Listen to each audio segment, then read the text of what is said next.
I've been experimenting with a bunch of new builds in Season 3, thanks to a lot of the people commenting on my videos. They've given me a lot of recommendations and I've been testing quite a bit of them. Today I'm going to be showcasing one that has been performing the best, and over the next week or so I'm going to be covering some of the less viable yet still fun builds, along with some other stuff. Today this one's going to be based around Tack Shooter, Village, and Ice Monkey. All of these three are a really nice combination and perform very well. It's also a relatively simple setup, easy to pull off. For those new players out there, there's no alternate eco, so this is very easy to use on mobile. If you're a mobile player, this is an easy strategy to pull off. On top of that, it can teach you about the game a little bit, and I'm going to get into just why. So I'm going to structure it as the early game, mid game, and late game, with the Tack Shooter representing the early game, the Village representing the middle game, and the late game being Ice Monkey. That's because the Tack Shooter is basically the only tower you build up to like level 7, and then the Villages is the requirement for round 12 to deal with camo balloons. Late game, the Ice Monkey bottom path is your solution for DDTs and balloons. So all of these come together in a really nice package, and they have some core synergies that make this build actually pop off. And that's the fact that Tack is one of the most efficient early game towers in the entire game. It costs next to nothing to set up, and it can hold easily up to round 12 just by itself, but it needs camo support. On top of that, it has one of the strongest abilities in the game to defend against all-ins. It's the middle path Blade Storm.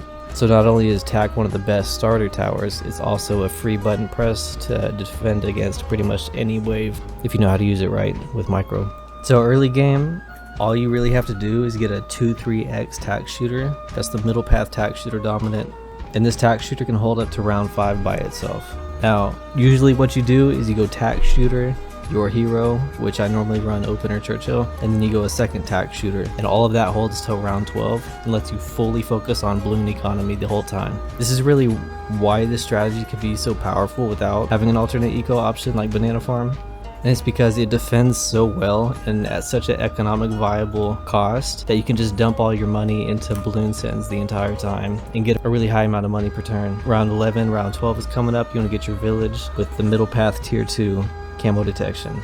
You want to just put that in range of all your towers. Works very, very well, cleans up everything. With just a couple Tack Shooters and a Village, you can defend pretty much any round 12 to round 17 wave, especially if you have the Blade Storm. Regen Rainbows, all that stuff, now that can really hold against the ability. So now the early game and the mid game are taken care of. You're going to be transitioning into the late game around round 17 and onward. So what do? Well, for round 17, that's really when you need your tier 3 top path Ice Monkey.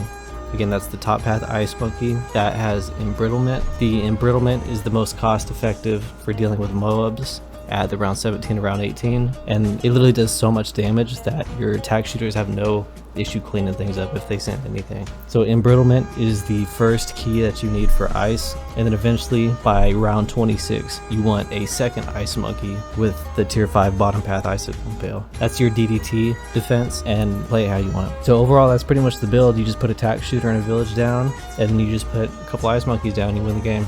This build is really fun. If you have another build that you want me to test, let me know in the comments. Thanks for watching.